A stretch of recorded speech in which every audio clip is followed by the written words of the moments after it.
Buenos días, profe. Buenos días, Yesenia, ¿cómo está? Me alegro de verla.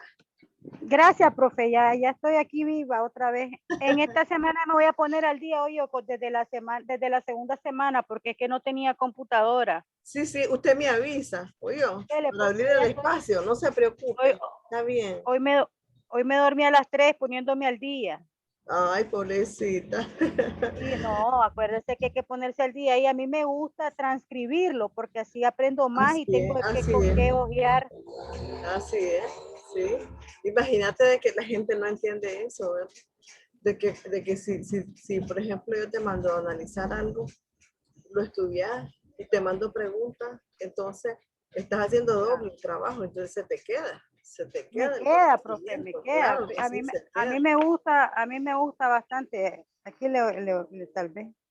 Sí, claro. Me ve, profe. No te miro, solo miro una Y. Ajá, espérame. Y le escucho bien. Ay, mire, ahora profe. Sí, Yesenia, ¿cómo está? Mire. Ah, sí, está bonito en tu cuaderno. Claro. Sí, todo están los artículos, mire. Sí, fíjate que yo así era. Cuando nosotros recibíamos clases, me acuerdo yo, era dictado todo. Yo llenaba sí, profe, es cierto. Cuadernos, sí. Entonces, fíjese que yo tuve una profesora de Derecho Penal cuando la UCN estaba en el puente de desnivel.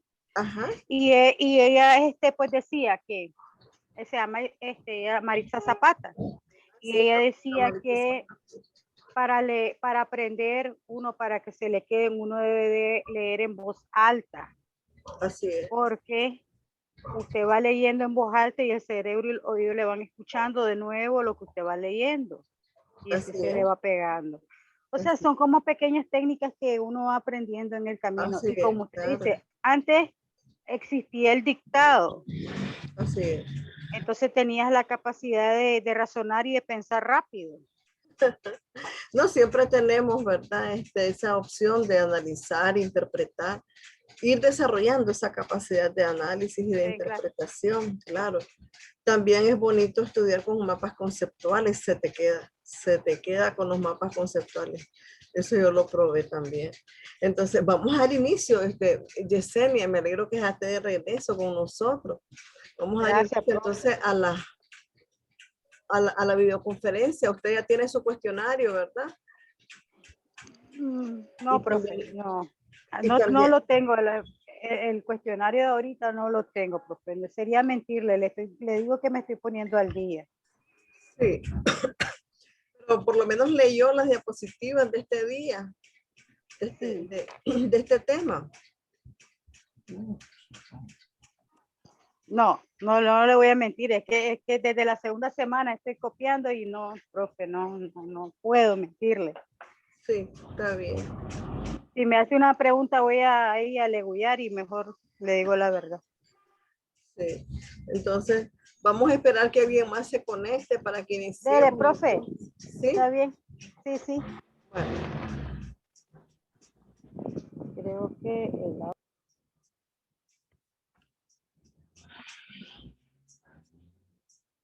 Buenos días, Norman.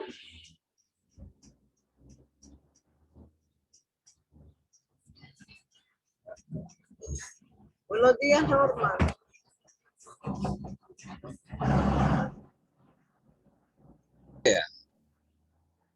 ¿Cómo está, Norman? ¿Qué tal?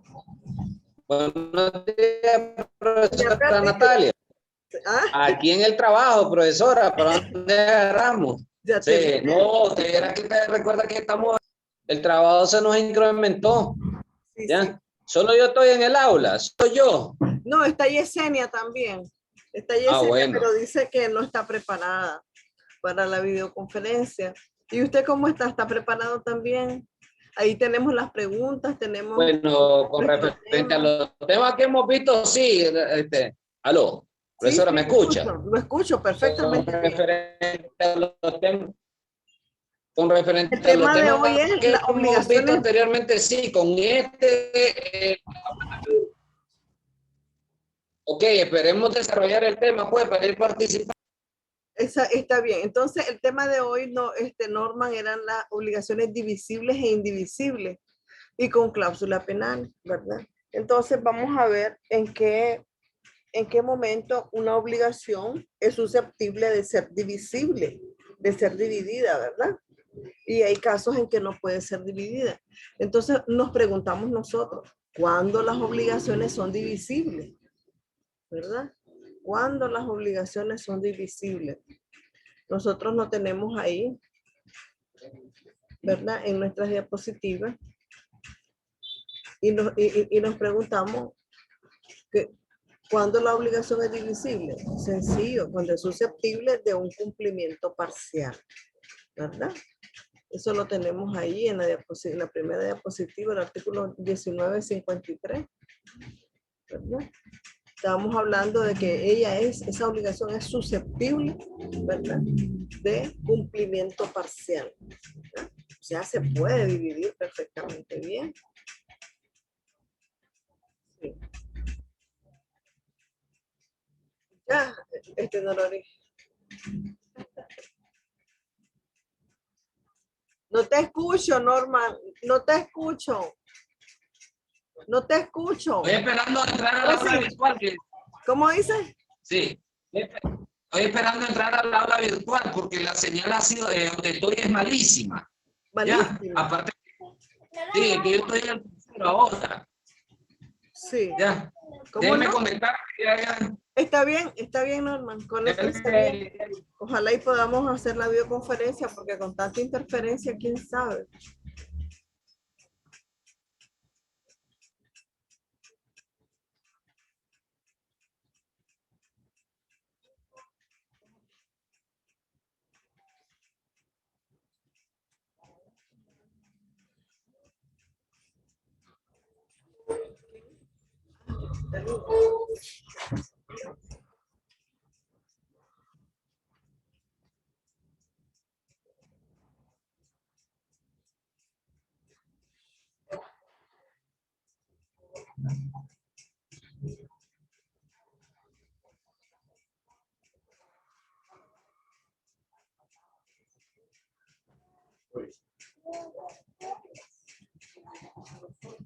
¿Se conectó, Norman?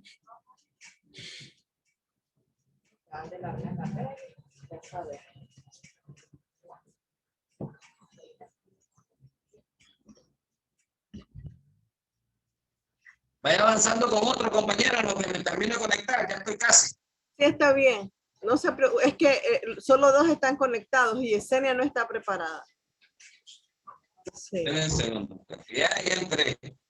Bueno, está bien.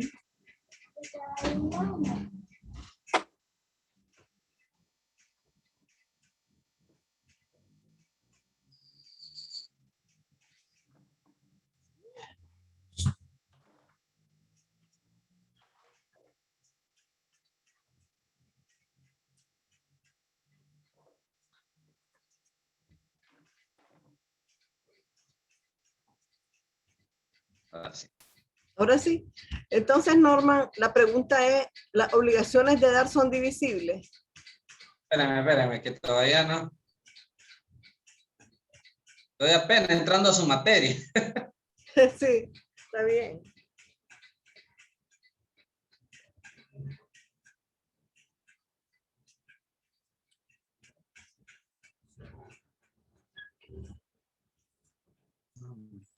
¿Te está comiendo la comida del mundo? Ya, entonces, Norman. Ok.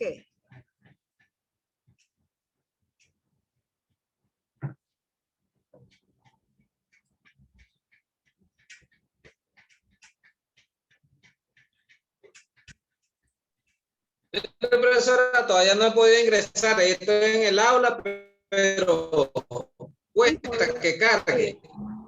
Si usted mira, ya estoy en civil, pero no me ha cargado todavía. Ya participó, así ya me... Está bien.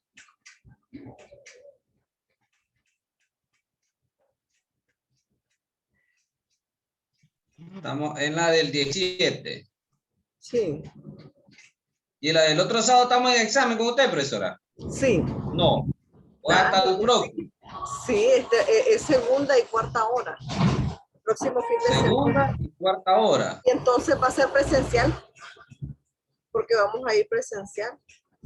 Entonces el examen no va a ser en la plataforma. No. Va a ser ahora hay nueva modalidad. Bien, porque tenemos presencial. O déjame preguntar si el examen lo dejamos montado y damos la clase presencial. Sí, porque siempre ha sido, sí. ¿Verdad? Perdón. Sí, déjenme preguntar, muchachos. Voy a preguntar. ¿Tiene su pregunta, profesora? Sí. Lance su pregunta. A ver, las obligaciones de dar son divisibles. ¿Cómo va? Las obligaciones son divisibles. Artículo. Las obligaciones son divisibles cuando tienen por objeto susceptibles de un cumplimiento parcial. Son indivisibles si las prestaciones no pudieran ser cumplidas, sino por entero. Sí. Que si son divisibles, sí son. No, las obligaciones de dar son divisibles. Esa es las obligaciones de dar.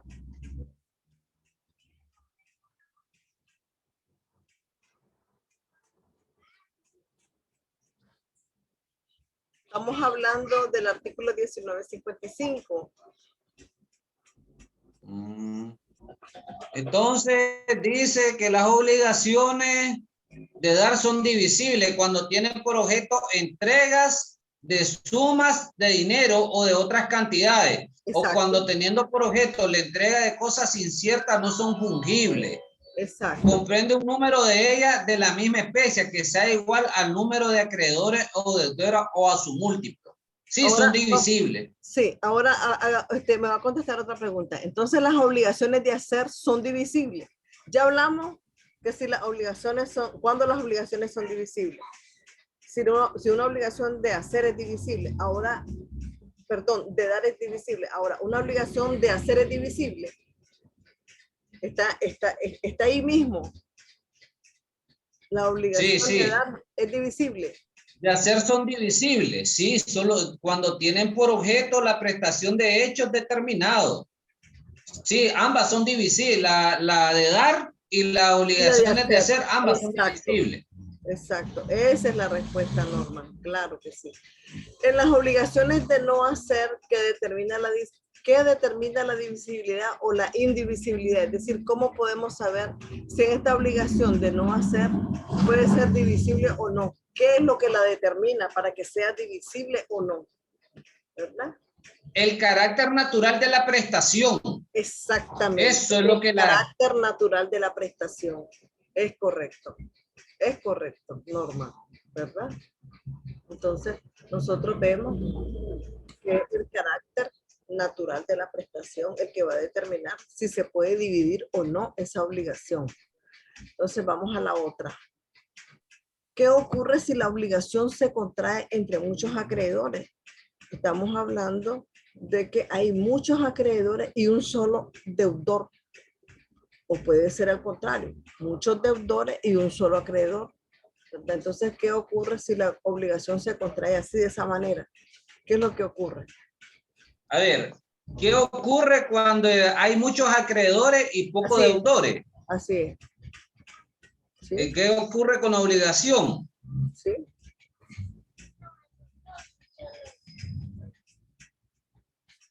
A ver, recordemos que esto lo estamos viendo cuando es en múltiple o un préstamo entre varias personas. Como le llaman ahora jurídicamente. Solidaria. Solidaria. Entonces, si es una obligación solidaria con un acreedor o varios, aunque yo, mi persona, haya pagado mi parte, el acreedor está demandando al grupo.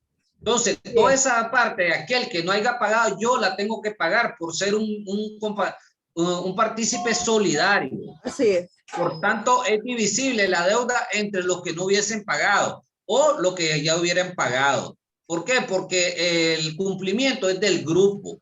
Y si una persona no es sustanciosamente competente a pagar su deuda o se volvió, y ¿cómo es la palabra que usted no usa mucho? Cuando ya no puede, entonces tengo que asumir esa deuda. Así sería. Bueno, recuerden de que en la solidaridad, ¿verdad? Hay una obligación de todos los deudores, entre ellos codeudores. Pero si uno no paga, los otros tienen que buscar cómo y de dónde para pagar lo que, la cuota que la persona codeudora no pagó, ¿verdad? Porque la responsabilidad es solidaria, ¿verdad? En ese sentido, ellos tienen también obligación, ¿verdad? De ponerse al día. Entonces, vamos a la siguiente pregunta. ¿Qué ocurre si varios codeudores fueron insolventes? Ahí estamos en presencia de que ya no solo uno no pagó, sino que no pagaron varios, ¿verdad? Entonces, la pregunta es, ¿estarán obligados los otros que ya pagaron a pagar lo que no les corresponde? Pues prácticamente, o a pagar la parte de los otros que no pagaron. Esa es la pregunta. No están obligados a satisfacer la deuda de que aquellos que corresponde. No. Esa es la, si uno esa es la respuesta fueran insolventes, los otros codeudores no están obligados a satisfacer la parte de la deuda que aquella corresponda. No están obligados. Esa es la respuesta. No están obligados, ¿verdad? Porque ya no son uno, son varios. ¿Bien? Obligados no están, pero que solidariamente ellos son responsables, claro que sí, ¿verdad? Sí, pero profesora, pregunto. Dígame. Pregunto yo. Sí. En caso del grupo, usted sabe que siempre son solidarios, pero siempre hay garantías. Así. No son exigibles esas garantías para que esta persona, aunque sea insolvente, pueda responder a la deuda. Recuerde que también se dan los fiadores y los cofiadores. Entre ellos mismos son deudores, codeudores y cofiadores, ¿verdad? Entonces, por eso es que te digo que existe una responsabilidad dentro de ellos. ¿Por qué? Porque dentro de ellos, dentro de ese grupo que fue a prestar, ¿verdad? Al banquito, entonces ellos van a responder. Y entonces unos son fiadores de otros. Dentro del mismo grupo pudieron haber buscado los fiadores. Entonces son responsables, ¿verdad? Porque ante el incumplimiento de un deudor, tiene que asumir la deuda, ¿quién? El que tiene la obligación accesoria. El fiador. Es el fiador, claro que sí. La obligación accesoria la tiene el fiador, ¿verdad? En este caso. Pues estamos hablando salvo las excepciones. ¿Sí? Mire, una pregunta. Salvo las excepciones que dicho préstamo se haya hecho bajo una prenda, que en este caso el acreedor puede retirar la prenda como mutuo pago o cancelación de la deuda. Recuerden que cuando estamos hablando pues de préstamos personales también, pues la prenda puede consistir en un bien mueble, perfectamente bien, ¿verdad? O puede consistir en un bien inmueble, ¿por qué no? Estamos hablando de una deuda, ¿verdad? Y la deuda usted la pudo haber garantizado con una hipoteca y no con fiadores, ¿verdad? Entonces hay diferentes formas. Recuerden de que si él tiene garantizado el crédito, el pago, si tiene garantizado el pago de su crédito, entonces él va a saber cómo va a proceder, porque dice, bueno, yo me voy a pagar con el carro, me voy a pagar con la casa, ¿verdad? Él verá cómo solventa su deuda. Exacto, exacto. Bien, vamos a pasar a la siguiente pregunta. Norma. Diga. Sí. Permítame. Entonces, la siguiente pregunta sería, en toda obligación de dar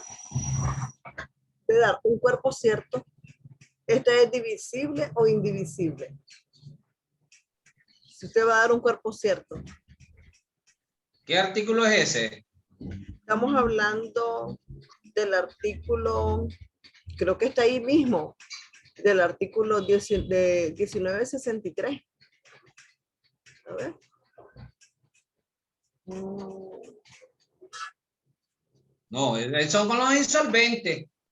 El artículo 1963 son los insolventes. Son los insolventes. Sí. Vamos a ver si está el otro.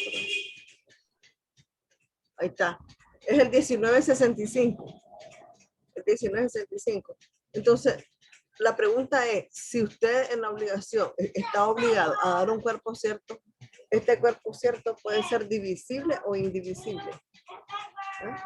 Un cuerpo cierto es algo que está completo, es una sola unidad. Entonces no se puede dividir, es indivisible, ¿verdad? El cuerpo cierto. Estamos hablando de que este cuerpo puede consistir, qué sé yo. El 65. Sí, el 65. Puede consistir en cabezas de ganado, puede consistir en, qué sé yo, sí. en caballos, ¿verdad? Entonces la pregunta estamos sería, hablando de un cuerpo cierto. De un cuerpo ¿cómo es la pregunta? La pregunta es que toda obligación de dar un cuerpo cierto se puede dividir o no se puede dividir. Esa era la pregunta. No se puede dividir, es indivisible. Es indivisible, exacto. ¿Verdad? No se puede dividir. Así es, no lo puedes dividir, vamos a dividirla. Bueno, porque la obligación es entregar la vaca, no vas a entregarle solo una pata. ¿Verdad? Se va toda.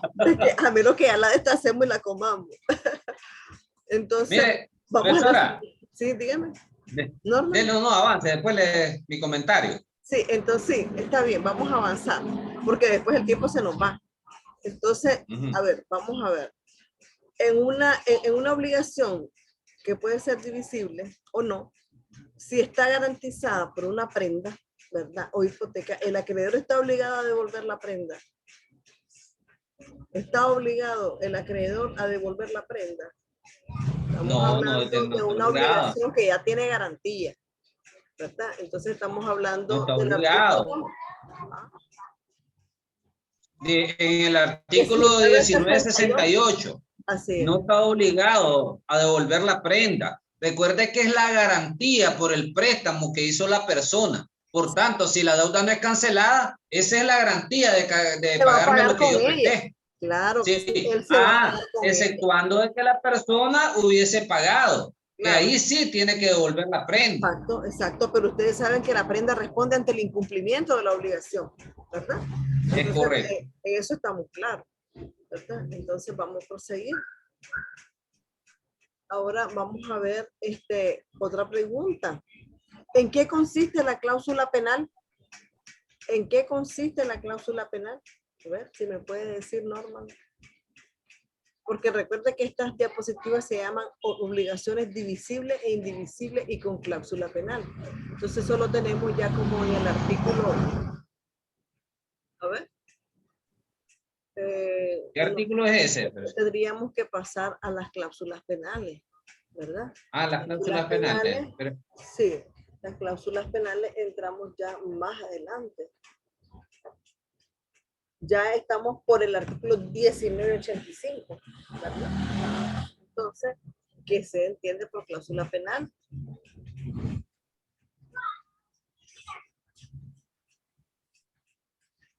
Es fácil. Por ejemplo, cuando nosotros... Espere, sí, que no he llegado hasta la parte. Eso usted lo... Ahora sí. El otro día platicábamos... ¿Tiene la pregunta, profesora? ¿En qué consiste la cláusula penal? El otro día platicábamos usted y yo y conversábamos sobre el mismo tema.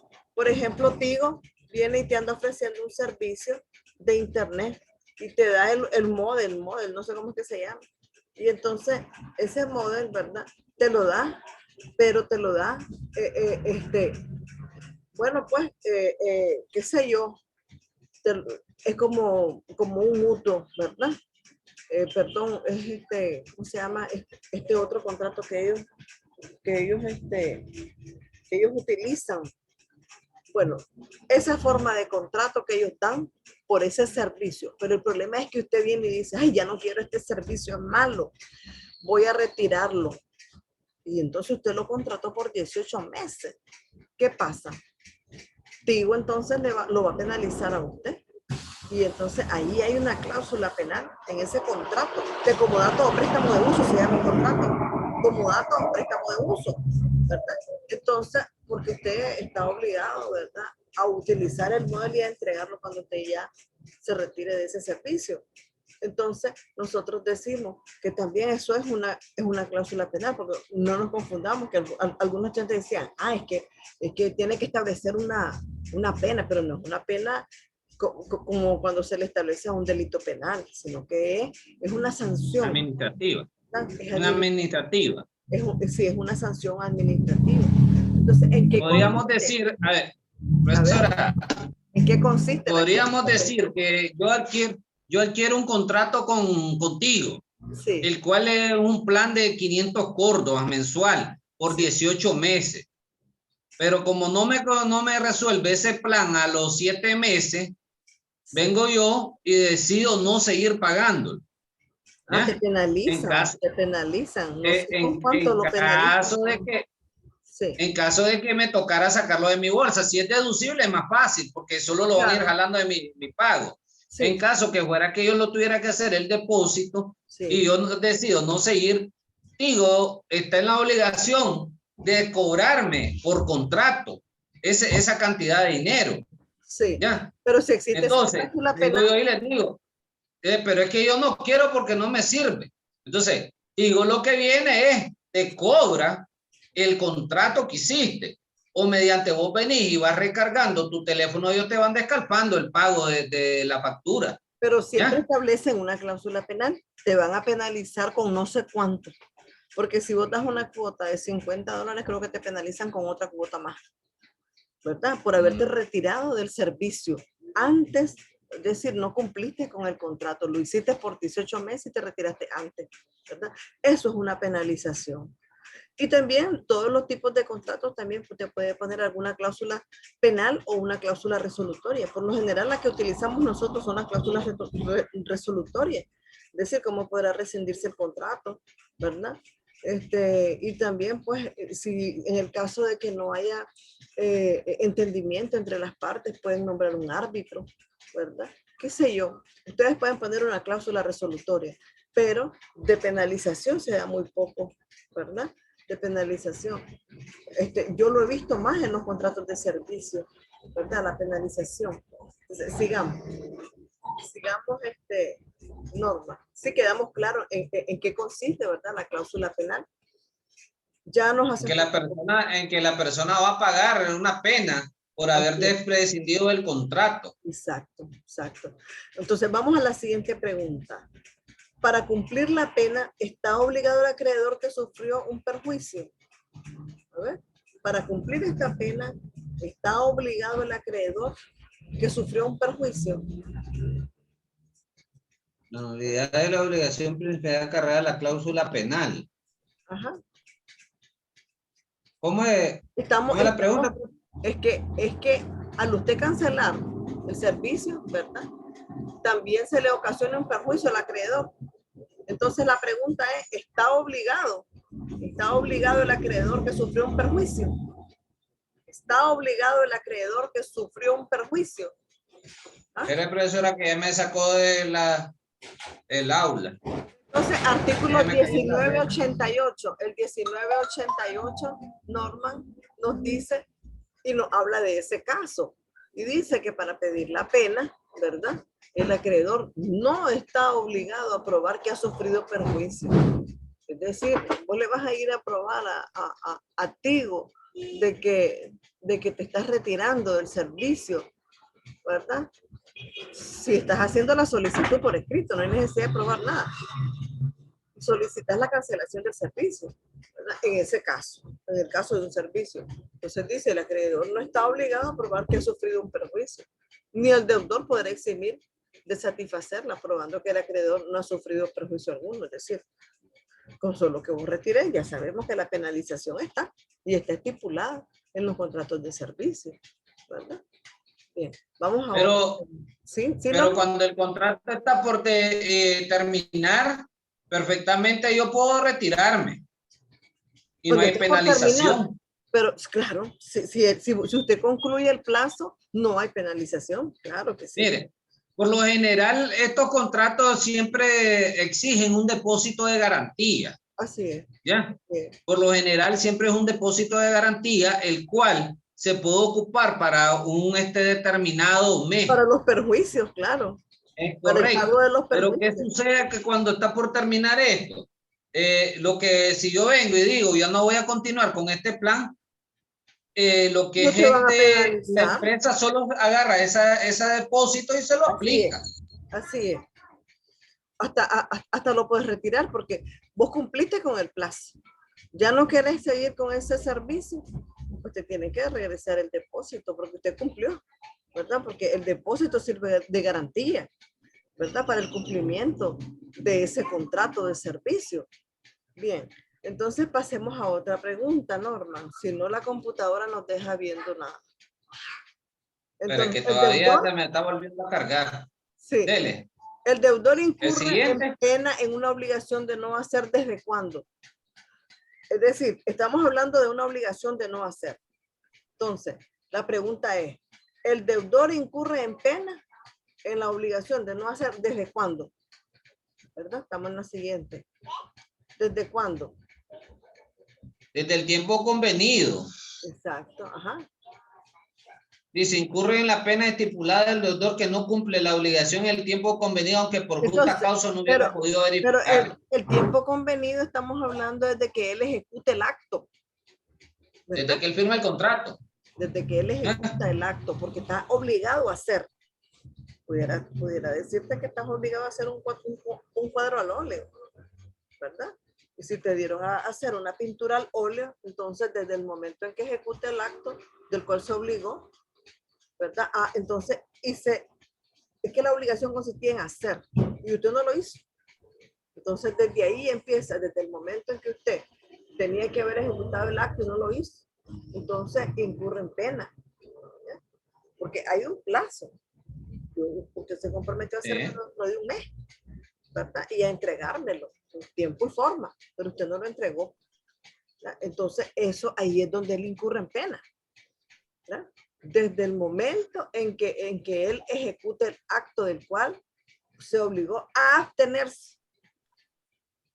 Pero, profesora, por ejemplo, porque si que te lo iba a entregar en un mes y no te lo entregué, dígame, Norma.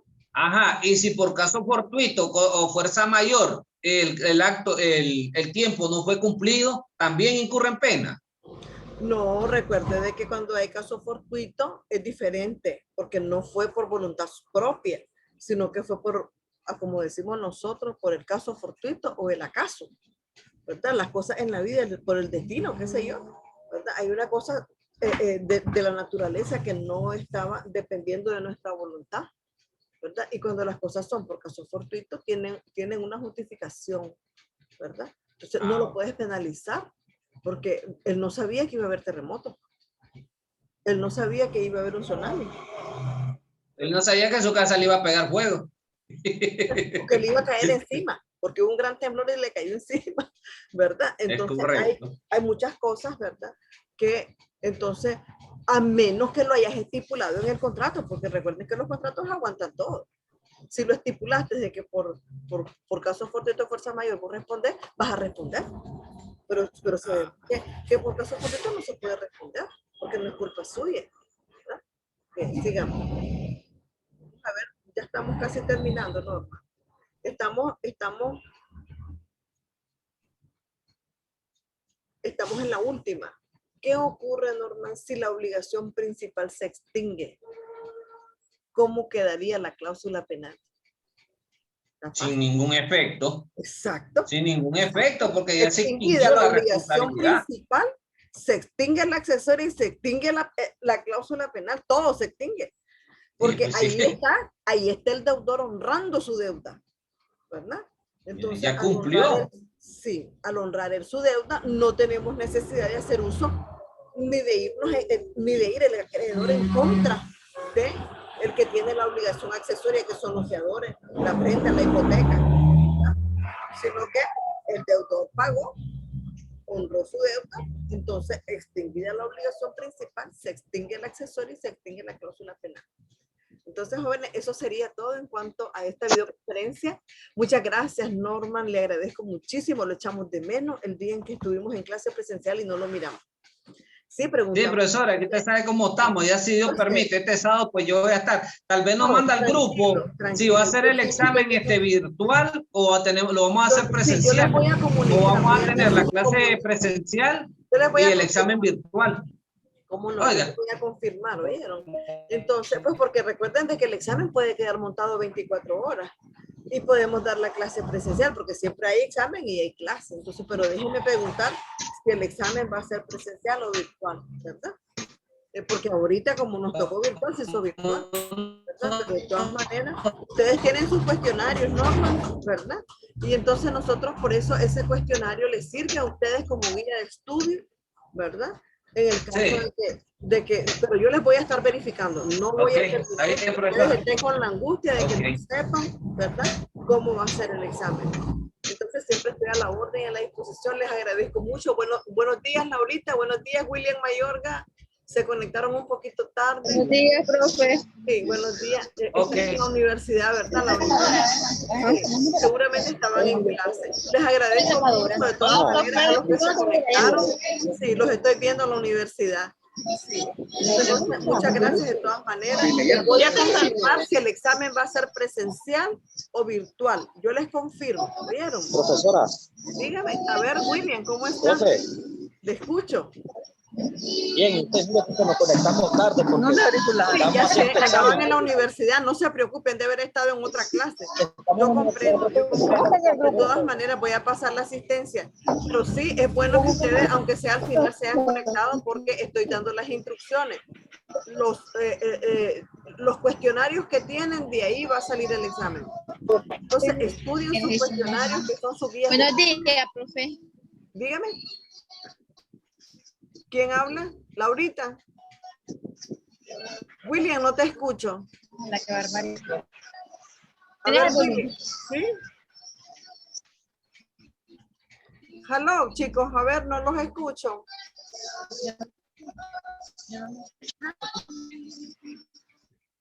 William, no lo escucho. Yesenia, dígame. Buenos días, profesora. Dígame, Laurita.